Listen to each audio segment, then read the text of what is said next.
भारत और पाकिस्तान के बीच अब 15 फरवरी को मैच होगा। सबको ही जान गया भाई, पाकिस्तान ने कह दिया है। लेकिन पाकिस्तान की तरफ से अब जो बयान आ रहे हैं वो फिर से यूटर्न दिखा रहे हैं। पाकिस्तान ने कहा है कि हमने बायलैटरल की कोई बात नहीं की, बांग्लादेश की सारी मांगे मान ली गई। अब बांग्लादेश कह रहा है कि भाई हमने तो कहा था कि हमारी सरकार ने कहा था हम नहीं खेलेंगे, हम खेलना चाहते थे, हमारे प्लेयर चाहते थे। तो बांग्लादेश झूठ बोल रहा है, पाकिस्तान झूठ बोल रहा है। आनंद सर दोनों को बहुत करीब से देख रहे हैं, पूरे मैटर को आनंद सर बताएंगे। सर पाकिस्तान से शुरू करते हैं।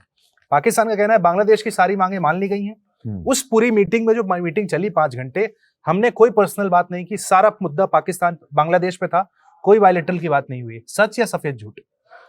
अगर बांग्लादेश ही मुद्दा था तो मीटिंग ढाका में होनी चाहिए थी, इस्लामाबाद में क्यों हुई? अगर बांग्लादेश ही मुद्दा था तो बांग्लादेश को अपनी बात रखनी चाहिए था आईसीसी के सामने। पीसीबी ने क्यों पहल की? अगर बांग्लादेश ही मुद्दा था तो पीसीबी ने क्यों कहा कि इंडिया के खिलाफ नहीं खेलेंगे? तो कहीं ना कहीं पीसीबी और मोहसिन नकवी अपनी इज्जत, अपनी साख बचाने के लिए ये बातें कर रहे हैं। उनका आप भरोसा कर नहीं सकते। जिस देश का प्रधानमंत्री 4 दिन में अपनी बात पर पलट जाए, उस देश का क्या भरोसा करना।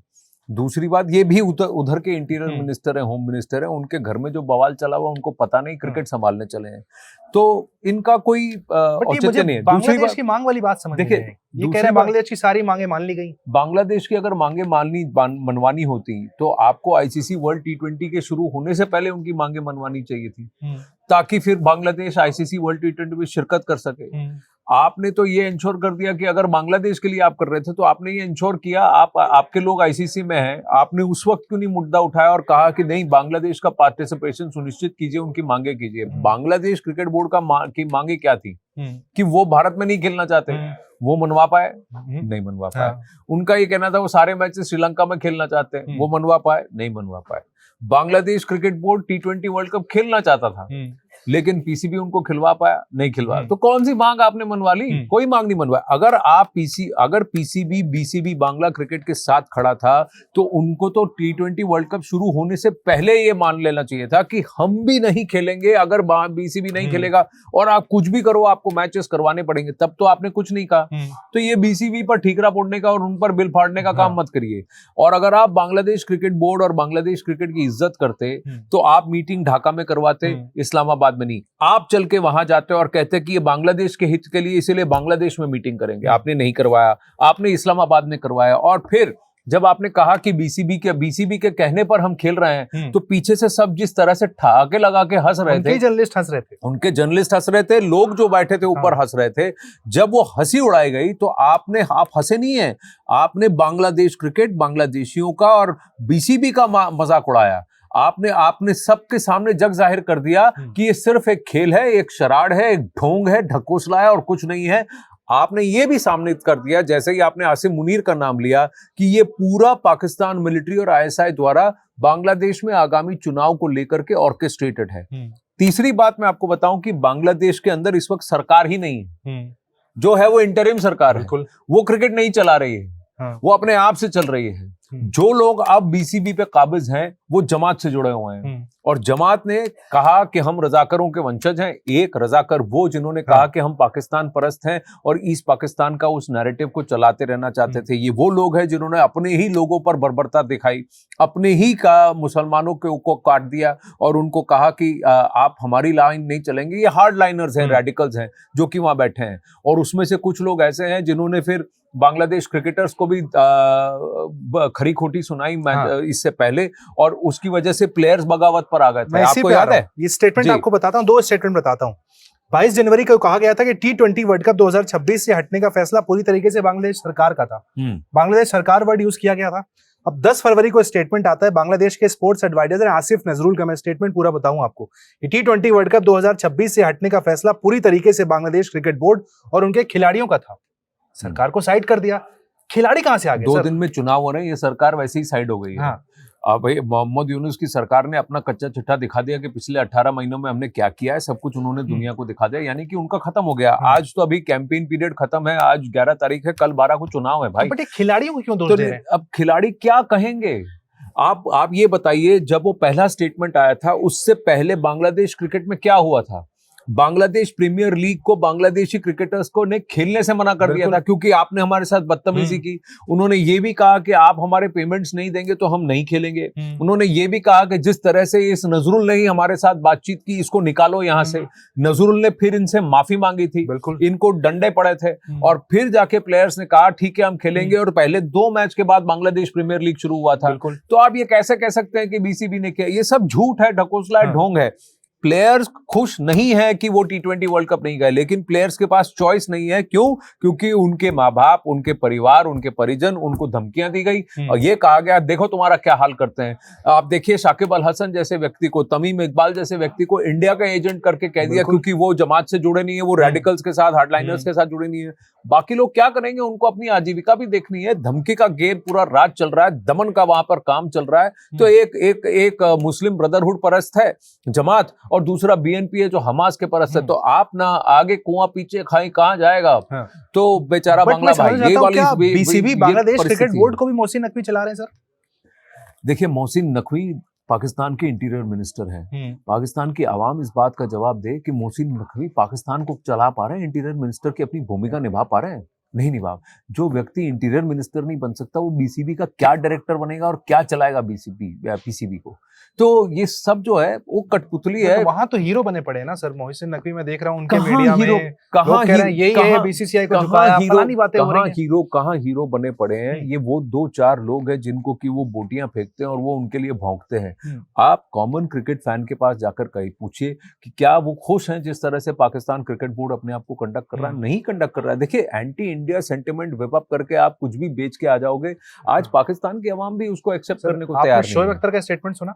हाँ, शोएब अख्तर ने ये कहा है कि मैं पाकिस्तान क्रिकेट टीम पे बात करना नहीं चाहता। कहना अगर मुझे पैसे मिलते हैं, टीवी पे बुलाया जाता है तो मैं बात करता हूं, लेकिन आज मैं बात नहीं करना चाहता पाकिस्तान क्रिकेट टीम की जो हालत है। ये शोएब अख्तर कह रहे हैं सर, पाकिस्तान के लेजेंड। सिर्फ शोएब अख्तर नहीं है, हर किसी से पूछो, रमीज राजा से पूछ लो जिन्होंने ईडी चोटी का जोर लगा दिया किसी तरह पीसीबी को वापस खड़ा करें।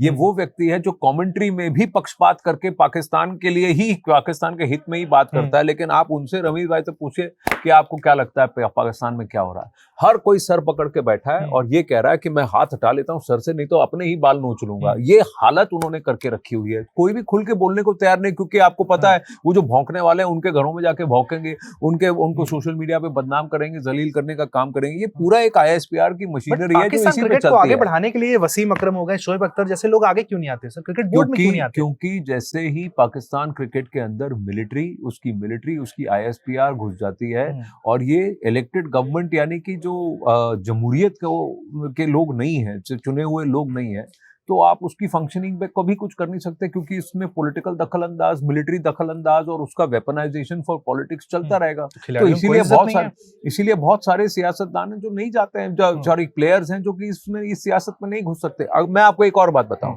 अगर इमरान खान प्राइम मिनिस्टर होते और अगर इमरान खान के एजेस के अंडर इस क्रिकेट को चलाने की बात होती और पाकिस्तान क्रिकेट की बात होती, तो ये नजारा ऐसे नहीं होता, बेटर होता। ये नजारा ऐसे होता, या तो पाकिस्तान खेलता या तो नहीं खेलता। इस तरीके का ड्रामेबाजी, इस तरीके की बकवास नहीं करता। मैं बहुत क्लियर मैं आपको बता रहा हूं, क्योंकि देखिए इमरान खान की पॉलिटिक्स भले ही वो भारत को पसंद नहीं करते हो, जो भी नैरेटिव वो चलाते हो, लेकिन वो क्रिकेट को लेकर के बदतमीजी नहीं करेंगे।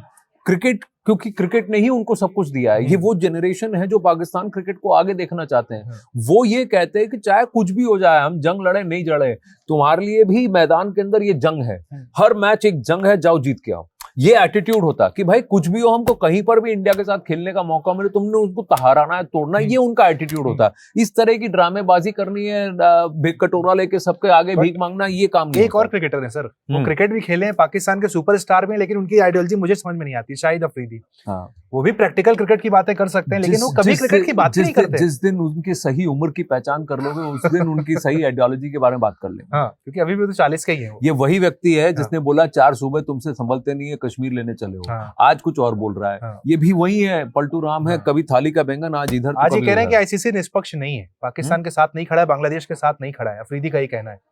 कौन है निष्पक्ष? अफरीदी निष्पक्ष है? छोड़िए, शायद अफरीदी में बात करने का कोई मतलब नहीं। जिसकी जरूरत नहीं है। देखिए आप टीम के 11 प्लेयर्स की बात करते हैं ना, जो 4 बेंच पे बैठे हैं डगआउट में, उनको क्यों अटेंशन दे रहे हैं? तो डगआउट में वैसा व्यक्ति एक्स्ट्रा है, वो हाँ। बोलता रहेगा। बांग्लादेश में से श्रीलंका से एक वीडियो आया, हम चाहेंगे अपने वीडियो को भी यहाँ पर डिस्प्ले करें। पाकिस्तान की टीम प्रैक्टिस के लिए जा रही है और दोनों साइड ऐसा लग रहा है खेत है, तो लोग कह रहे हैं पाकिस्तान की टीम का ऐसा वेलकम हो रहा है श्रीलंका में, खेत के अंदर किसी छोटे से ग्राउंड में प्रैक्टिस कराई जा रही है पाकिस्तान टीम को। अब बताइए इंडिया से कंपैरिजन कहां से होगा? देखिए, श्रीलंका क्रिकेट के साथ जो पाकिस्तान क्रिकेट बोर्ड ने बदतमीजी की है, ये हाँ। वो श्रीलंका क्रिकेट है जिनके प्लेयर लाहौर में बॉम्ब ब्लास्ट के बावजूद हाँ। अपनी टांगों में चोट, गहरी चोट, छाती पे शरापनल खाने के बावजूद 2 साल बाद फिर आके उनके साथ खेल के गए सॉलिडारिटी हाँ। में, कि ये कह के कि भाई क्रिकेट को चलते रहने दो, हम फिर आएंगे तुम्हारे साथ खेलेंगे। उस देश के साथ आपने क्या किया? आपने ये पूरा ड्रामा करके उनका करोड़ों का नुकसान करा दिया, लोगों को हताश कर दिया, उनकी सारी बुकिंग्स की कैंसिलेशन हो गई, उनका पूरा अर्थव्यवस्था अभी तो वापस खड़ी हुई है, उसमें फिर आपने उसको चोट पहुंचा दी। आपने उस देश के प्रेसिडेंट तक को इस बात पर मजबूर कर दिया वो किसी तरह से कहे कि आओ आके खेल लो।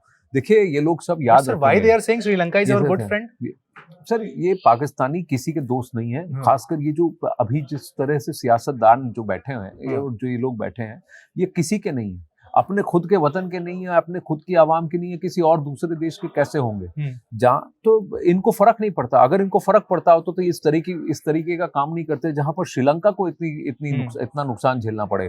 मैं तो इस बात से हैरान हूं कि पाकिस्तानियों को फिर भी ढंग की फील्ड दे रहे हैं और जाकर प्रैक्टिस करने की बात कर रहे हैं। मैं होता और मैं श्रीलंका क्रिकेट का प्रेसिडेंट होता तो मैं ऐसा करता कि ना इनको खाने को खाना मिलता, ना पीने को पानी मिलता, और खेलने के लिए सिर्फ उनको मैं रेत देता, रेत, बोले बीच पे जाके खेलो, प्रैक्टिस करो। बिल्कुल बिल्कुल सही पॉइंट पे अब आया, यही तो मेरा सवाल है। पीसीबी पर क्यों श्रीलंका एक्शन नहीं लेता, बीसीसीआई नहीं लेता, आईसीसी नहीं लेता, क्यों इन पर एक्शन नहीं होता? सर, इमोशनली हम सब यही तो चाहते हैं ना। Revenge is a dish that is best served cold. ये अंग्रेजी में एक कहावत है कि ठंडा करके खाओ। कब तक सर? ठंडा हम एशिया कप के बाद से अब तक गुस्से में, हमारी ट्रॉफी नहीं आई सर, सिंपल सी बात। मैं आपको बार-बार कह चुका हूं कि I will not be surprised कि अगला एशिया कप होगा लेकिन उसमें पाकिस्तान नहीं है। I will not be surprised. ऐसा भी हो सकता है कि इंडिया ना खेले पाकिस्तान से, जाएं और हम मना कर दें। मैं कह रहा हूं अगला एशिया कप में पाकिस्तान ही नहीं होगा। नो पाकिस्तान। हाँ, नहीं होगा। कौन रिप्लेस कर सकता है? कितने सारे देश हैं, मैं कह रहा हूँ बलूचिस्तान, वजीरिस्तान अपना खेल सकते हैं, नेपाल खेल सकता है, सभी खेल लेंगे, भूटान आ जाएगा, सब है, बहुत सारे हैं। ठीक है भाई, तो सर की बात पे गौर कीजिएगा आप लोग। एशिया कप जो होना है, पाकिस्तान उसमें नहीं होगा, उस दौरान आपकी क्लिप वायरल जरूर होगी कि देखिए ये भविष्यवाणी पहले कर दी गई थी कि पाकिस्तान नहीं होगा। बहरहाल इंतजार कीजिए 15 तारीख को इंडिया और पाकिस्तान का जो मुकाबला है। टीम इंडिया पूरी तरीके से तैयार है, पाकिस्तान फिर से एक बार टीम इंडिया से उस मुकाबले में पिटेगा। याद करते रहिए आप 2021 में वो जो जीते थे एक दफा, उसके बाद जितनी बार टीम इंडिया से मिला है पाकिस्तान हारा है, इस बार भी उसी की पूरी तैयारी है।